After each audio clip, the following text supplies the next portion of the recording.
A Lion Handbook, The History of Christianity. Constantine and the Church.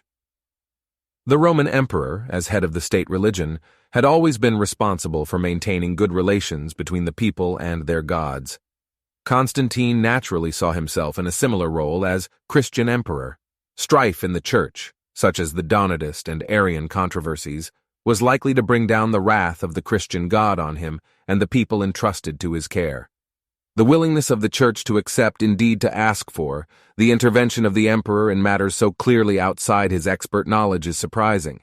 The explanation is in part simply the selfish desire of one faction or another to gain advantage in the desperate struggles of the 4th century. Another problem for the church was that the only Christian precedent for the role of a Christian emperor was that of the Old Testament kings of Israel, who had a great deal to do with maintaining peace and purity of religion in their kingdoms. In the Byzantine East, once the doctrine that the emperor was above the church had been established, it was never effectively challenged.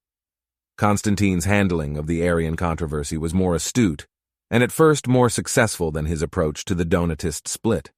The Council of Nicaea, where the controversy should have ended, was his great triumph. When Constantine became master of the East in 324, he found a dispute already raging between Alexander, Bishop of Alexandria, and his presbyter, Arius.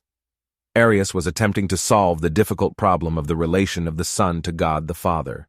He suggested that the Son, though creator, was himself created, and therefore could not be truly divine like the Father.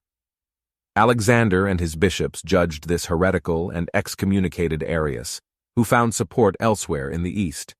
Constantine hoped to settle the matter out of court, and sent a letter to the contending parties describing the dispute as very trifling and indeed unworthy to be the cause of such a conflict.